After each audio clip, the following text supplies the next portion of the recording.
Have you ever been told you don't have executive presence? Have you ever felt that you aren't getting the authority in the room, that you aren't getting the impact you deserve, that people don't listen to you? Or perhaps you're just frustrated but staying quiet. So as we talked about last time, executive presence can really help you be the leader you want to be. And we talked about how it felt last time. Today, I want to talk about the progress you need to be making to have the mindset of executive presence. This is what you'll do when you have executive presence. We're talking what it looks like to think like an executive. We're talking executive thinking frameworks. And we're talking about the confidence component that comes into executive presence.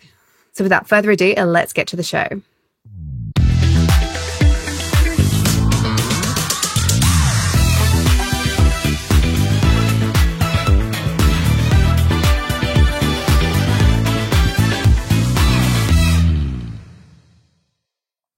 Welcome back to the show. I'm your host, Tony Collis, and today we're talking all things how it feels to have executive presence. I've talked so much about executive presence on the show, and yet I still get so many questions. I've got this is part 2 of a 3-part special on the executive presence mindset. Last time we talked about how it feels to have executive presence, the discomfort, but also the comfort of belonging, and how you are going to feel when you handle objections, how you're going to feel when you take responsibility, how it's going to feel to let go of your imposter syndrome. But today we're talking about what you will do. We're moving on from how you'll feel to what you will be doing when you have executive presence, when you go bigger. And I want you to realize that executive presence is always a work in progress. So let's talk about what it looks like to be stepping up and having that authority in the room, thinking like an executive, acting like an executive, and demonstrating your executive presence every day. So first of all, let me start with a little story. A few years ago, I was working with a lady, let's call her Sarah, director of engineering, who was known to be a problem solver in her organization. She was proud of this reputation. She believed in it. But she came to me because she was burning out. She was working 70-hour weeks. She was missing strategic opportunities, and this was starting to get noticed. Her boss had said to her, "You're not strategic enough to get promoted."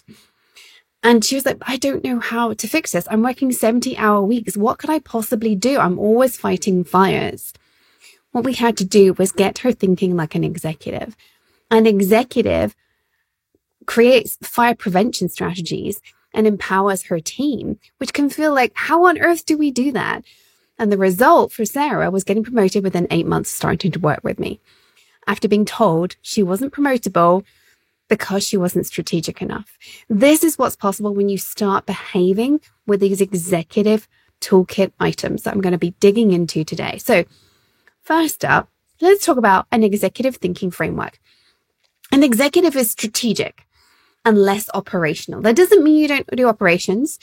Certainly at the director level, you're doing quite a lot of operations. If you are a COO, you're definitely doing operations, but you also need to be doing strategy, even as a COO. A lot of the time, operational is, how do me and my team fix this by Friday? Strategic is, how do I prevent it from happening again? Fighting fires, like Sarah, is a classic example. Most of us are very reactive to things coming up. They are coming into your inbox. They are getting pushed down the lane. Your team's pushing back on things. And it's all about being reactive. And when we spend time in that space, we're not doing anything strategic. I always talk to my clients about being proactive rather than reactive. This is when things fail. And it's also when our weak hours creep up. You feel like you're never getting through your backlog. You feel like everything's failing. Because all you do is fight fires. Everything creaks at the seams. If you let this go on too long, things creak at the seams. So how do you find the time without working crazy hours to actually put in place a strategic response to respond to the cause of the fires in the first place? This is hard. But the strategic thinker in you is going to delegate more. The strategic thinker in you is going to not react to every fire. You're going to go, does this really matter? A lot of the time, it's easier to be reactive. I actually wrote a post just a couple of weeks ago on LinkedIn that was about the power of the strategic pause, because I was dealing with another client that week who was just so reactive in everything she did. She treated everything as a fire. Every Slack message, every question from her team, everything needed to be ultra fast responsive. That is not executive thinking. That is operational thinking. That is get it off my plate, let it go. She actually got some feedback that said, you've answered too quickly and you're not doing a good job of because of it. So she brought it to me. And the real thing she needed to do was slow down. I talk so much about slowing down to speed up. An executive thinking framework requires you to slow down. Strategy is slower than ops. Slow down. But to do that, we have to have what I call the second component of confidence. This is how, as an executive, you show up confidently. First of all, you have the confidence to not be concerned about not reacting quickly. You know intuitively that this is a bigger fire than this one. I love to get my clients to have time in their calendar every day for firefighting, and it's in the afternoon. And unless somebody is actually going to die, they don't deal with fires in the morning. So they can get something done that moves towards the strategic objectives. The other thing with executive confidence is it needs to be authentic. You need to show up to conversations clear-headed. You need to show up believing that you know the answers, not second-guessing yourself. You need to show up to conversations and make a decision and not back out. And you can change your mind later. I'm a big believer that we all need to be okay with changing our minds based on new evidence. But you change your mind based on new evidence rather than, I got it wrong. There's no new evidence to consider, but I'm second guessing myself. There's a distinct difference. Our culture has made it wrong to change your opinion. I actually think that is fundamentally damaging society and business. We need to change our opinion based on new evidence. But that is not flip-flopping because you're panicking. And a lot of leaders flip-flop because they're panicking, and you lose credibility. You have zero authentic confidence at that point. You can walk into a room and come across confident, but authenticity is zero. Nobody believes you're confident because you flip-flop. Equally, a confident leader walks into a room knowing what she is and isn't going to tackle. A confident leader walks into a room knowing what is strategically an imperative and what is noise. Here's the biggie. A confident leader lets go of 75% of her to-do list. I actually had this conversation with a CEO I'm working with just a couple of days ago. She came to me 4 months ago. She came to me because she's turned the business around. She's struggling with revenue generation. And I said to her, why is all this stuff in your to-do list? How is this generating revenue? Finally, this other week, 4 months in, finally got her to accept that 75% of her to-do list was not revenue generating. That is her number one priority. Why is she doing all this other stuff? So obviously some things you have to maintain to keep the company ticking over, but we basically pass all of that onto her ops people. Everything else, if it's on her to-do list, it's her ultimate priority. It is revenue generation. But she needed the confidence to realize that that was her priority right now, and that is more strategic for her. So sometimes the confidence is about having the confidence to be ruthless in your priorities. Then finally, the other piece about confidence is letting go of the need to prove yourself. So many of us have experienced the double standards of being a woman in tech. Damned if you do, damned if you don't, double standards. You're too assertive, not assertive enough, right? We've all had that. And we fall into this trap, and I do use the word trap with a bit of a tongue-in-cheek here, I think, of needing to keep proving yourself because you know you can't prove yourself. True, authentic confidence, you don't need to prove anything, my love. You walk into that room and you know you're kick-ass. They can see it or they don't, and it does not matter. What they think of you does not matter, other than walking into a room and thinking, is there something I can do differently next time that means I'll get more traction? Not, is there something I should be doing differently because I didn't get enough traction? That is a low confidence in a dialogue. I did not do very well. Things didn't go the way I wanted to. I must somehow have messed up is a negative in a dialogue, and can feel things like imposter syndrome where You think you have to have all the answers and you become a perfectionist, or you don't trust anybody in your team and you become a superwoman who has to do everything herself. True, authentic confidence is, I don't need to prove anything. I'm going to delegate to my team and trust that they can do it, but I'm going to get behind them if they mess up because I've trusted to delegate to them. I'm going to give the feedback and we're going to have continuous improvement. And we are going to do this. That is authentic confidence. A lot of the time, this can be used to tackle our imposter syndrome. So if we're thinking more strategically, we are slow thinking. Operational, reactive thinking is fast thinking a lot of the time. To tackle low confidence and things like imposter syndrome, we have to slow down. We have to think more logically and rationally, which is hard. The human condition doesn't want us to do that because it burns a lot of calories. It's very calorie inefficient, but it's where the cool stuff happens. So if you can train yourself to think more strategically and let go of things like, I need to prove myself, let go of, I need complete control of this situation, let go of blaming yourself for stuff, you are going to be better able to have a rational conversation about any confidence issues that do come up, any fear or anxiety about trusting somebody else, trusting yourself, second guessing yourself. You can have a more rational conversation. I'm not saying that you miraculously won't have things like low confidence and imposter syndrome. I still have an imposter syndrome. What I do is work through it every single time. That is the confidence component of an executive thinker. An executive thinker is thinking strategically, understands the costs of staying operational and the career ceiling that comes with that. And by the way, you need to start thinking strategically and like an executive far earlier than you think you might. Basically, as soon as you can do it, the faster you'll rise, even if you're an IC. You need to realize you don't need permission to think bigger, especially as a woman in tech. You don't need it. You do not need permission. You take it. You start thinking bigger. You start talking bigger.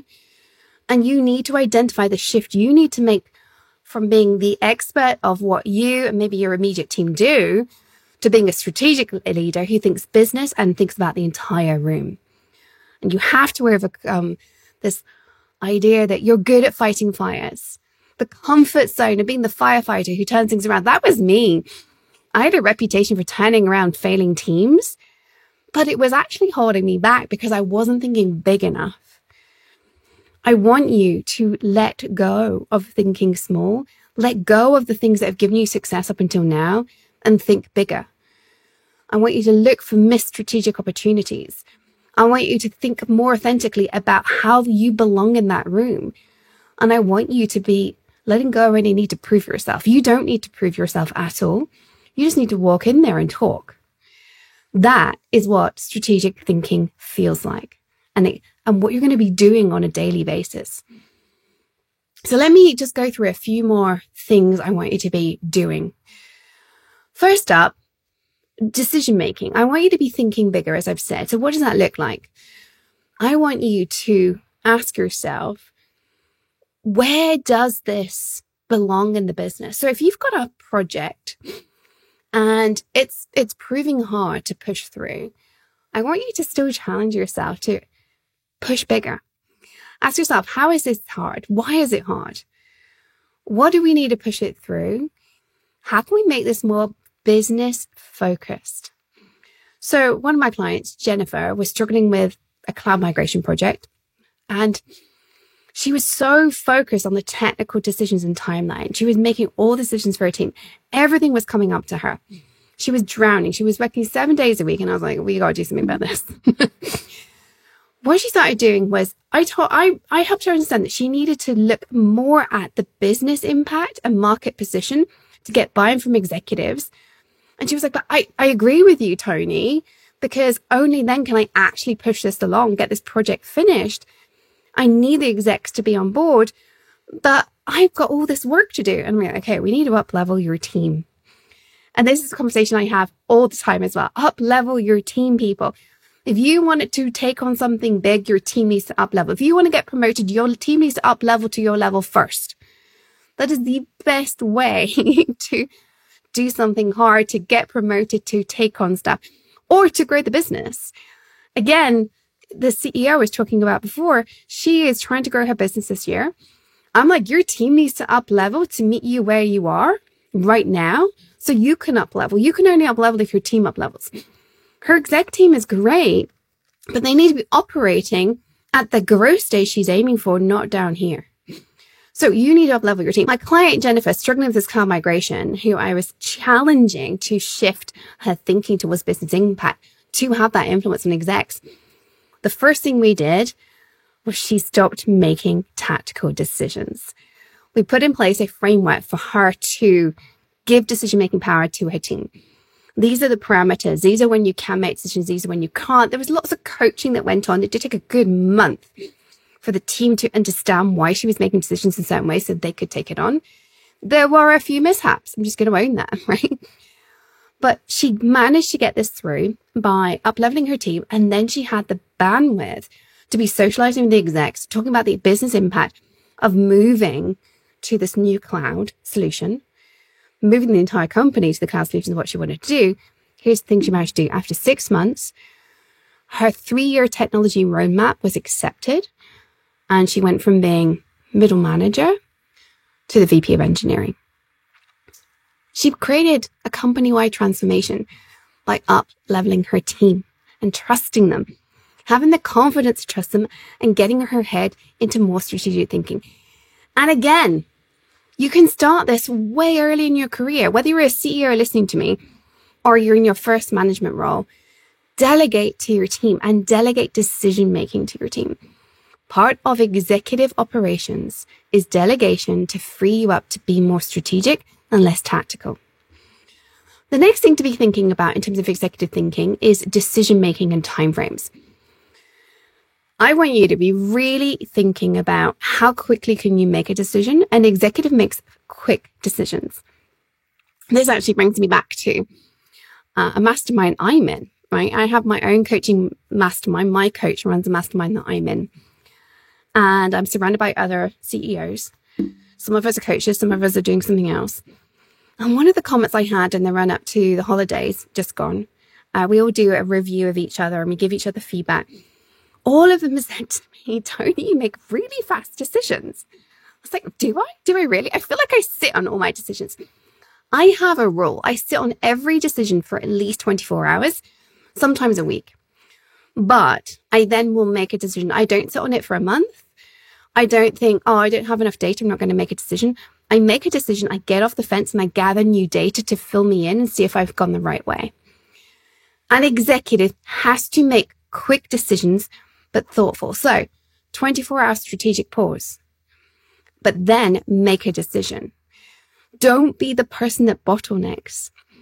Secondly, vision and resources. You need to be the person that's asking, not can I have this, but what's the ROI on doing it?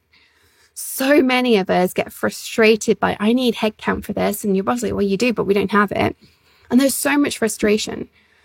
Here's the thing. You need to come in with, this is the ROI for the company. This is why we need it every time. Again, another client of mine, this was a couple of years ago, this one, but she came to me frustrated because she was constantly taught. She came to me for lots of things. But one of her refrains was, why weren't they giving me headcount? She was finding that when she asked the resources and team, she was just getting flatness. There was nothing coming back, just push back, push back, push back. What really got under her skin, why it came to a head and why we made it a priority in our coaching, it wasn't the reason she came to me, but we ended up making a priority was when other people around her were getting headcount and she wasn't. So what did we do? We started looking at the ROI and positioning to her boss and the execs above her boss, the strategic value of headcount. She had to pull together. Like if I do this right now, this is what I'll do if we add one person. This is 5x their full-time equivalent. This opens up this new vertical. Talking about the business case tied into a company vision is the way she secured a 40% larger budget. And you can do the same thing. You've got to stop complaining about lack of resources and start talking about if we do this, then, and also understanding when it's just not available and asking what can we do anyway. Everybody needs to be thinking about how can I do more with less? And I very reluctantly use that phrase without a lot of context because a lot of companies do more by less because they fire a load of people, let them go, do layoffs, And the rest of the company is expected to just do the work. That is not more with less. More with less is about saying, what are the most important things we do financially, or whatever the impact is? Obviously, if you're a for-profit company, it's probably finances. What are the most important things we do? How can we cut things that don't develop that don't support that don't give us progress in that direction? That is how an executive makes financial decisions. That's how I want you thinking. I think the other thing I really want you to realize about being an executive and executive thinking is vision. I want you to think, is your lack of vision why you're reactive? Is a lack of vision meaning you're not able to prioritize?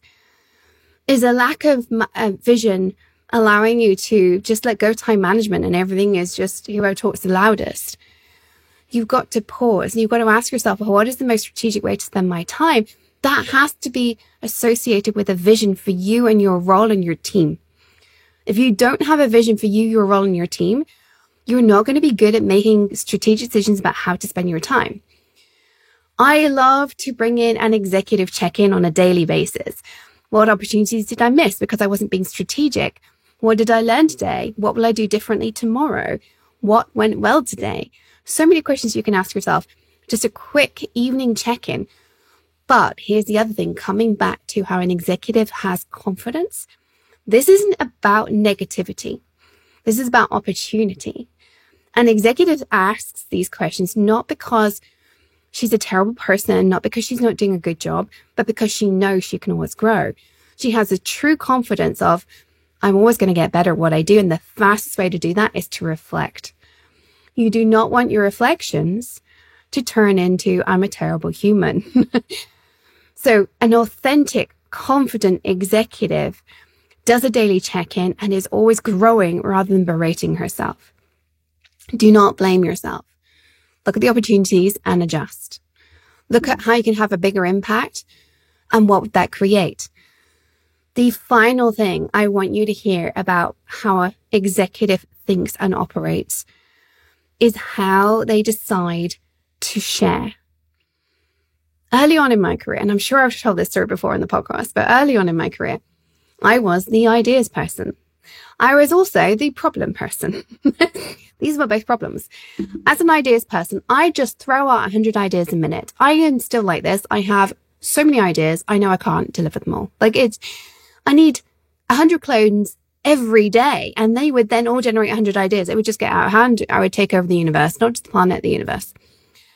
And I'm sure many of you are like this, right? We have so many ideas. I would throw those out there. I also saw a lot of problems coming along, and before anybody else did. I felt like, can you not see this glaring big problem approaching? And I thought it was a good idea to bring it up. And certainly, at some points, I did get a lot of good feedback for that. I got a lot of people thanking me for identifying issues that were going to derail projects before anybody else thought of it. But here's the issue. I actually became known as the problem person. I became a headache for leaders. And I was told this and I kind of understood it, but it wasn't until I had a team member who was like this. I was like, now I get it. When I've had team members, and it's happened more than once now, I've had team members who are just full of ideas and intelligence and sparkly, and I want to work with these people, but they exhaust me because they just put a ton of decisions on my plate. They give me problems and I'm supposed to solve them. They're valid problems. They're like, holy heck, but they start draining you. They give you ideas and it just opens up this whole can of worms. I'm like, oh my God, I thought we'd finished making this decision, but no, I haven't. Because they're all great ideas. A great executive keeps that to herself. She brings it to a coach or her mentor. This is the real challenge of an executive. Earlier on in your career, you can take some of this to your boss. The more you take to your boss, the more you'll exhaust them. Or maybe to your peers. And again, the more you take them to your peers, the more you'll exhaust them. And I was certainly the person that definitely exhausted my peers. I was told such, right? So you have to be mindful, but there comes a point in your career, basically once you get to the VP level, where you cannot take this to your boss anymore. If you do, you're not going anywhere anytime soon. You will get probably sidelined. And I definitely have seen so many of my clients getting sidelined. And when we dig into it, this is one of the issues. Their bosses just are exhausted by them. They know that when they have a conversation, it opens cans of worms. There are just too many ideas, too many decisions. It doesn't resolve problems. So here's what I want you to do. I want you to be the solutions person, not the problem person. I want you to identify the ideas, come up with a solution, and then present it. I want you to come up with ideas and decide whether or not any of them should be brought to the table. And if they are, you become the person that drives them forward. Don't just bring ideas, bring them to fruition. Do not bring 100 ideas and expect somebody else to decide what to do with them. Make the decision and then take them to fruition. Coach your team to do the same. That is so important as an executive. So if you are looking at how to operate as an executive, be the solutions person, not the problem person. Don't fight fires all the time. Step back, delegate to your team. Make sure you understand the vision and resources needed, the ROI that you're providing. This is really about how you show up and discuss, make changes. More than anything, delegate. So to wrap up, I have a couple of questions for you to start you thinking differently. Are you ready? Write these down. First of all, when was the last time you thought about your team's impact 3 years from now? When was the last time you thought about your team's impact 3 years from now? I'm hoping it's regularly. It might not have ever happened before. Ask yourself that question. Second question. What percentage of your time is spent on firefighting versus fire prevention? Now, this does vary from role to role, but you need to have an understanding how much time is triage versus prevention. I want you spending time in prevention mode. I want you to let go of fire mode. I know that's a tricky one to do.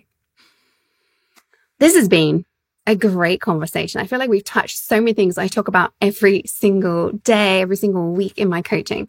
And our next solo episode in a couple of weeks' time is going to be very much on the same theme. We are doing part 3 of this special executive mindset series. It's the last part. And we're going to be talking about setting priorities. And this is so pertinent because throughout the week of February, I have been working with my clients on executive time management, something none of us want to do, but is actually very important. So I feel like it's a great way to wrap this month up, bringing you that special episode on setting the priorities as an executive and what that looks like. And I cannot wait to tie this all together with everything you've learned so far in this series. Let me know how you're getting on. Let me know where you're feeling stuck. Let me know if you need any more support. And pop over to the show notes if you want to have a chat, by the way. But pop over to LinkedIn and give me your download. Give me your download of how this is all feeling. Are you changing the way you operate? Are you thinking more strategically? How are you showing up? How's your confidence feeling? Give me a download in the DMs and LinkedIn. I still read every single one of them. Not every day, but I'm still in there answering every one of you. So let me know. And I will look forward to bringing you part 3 in a couple of weeks' time. But next week, we have a great interview for you. So I will see you then. Bye for now.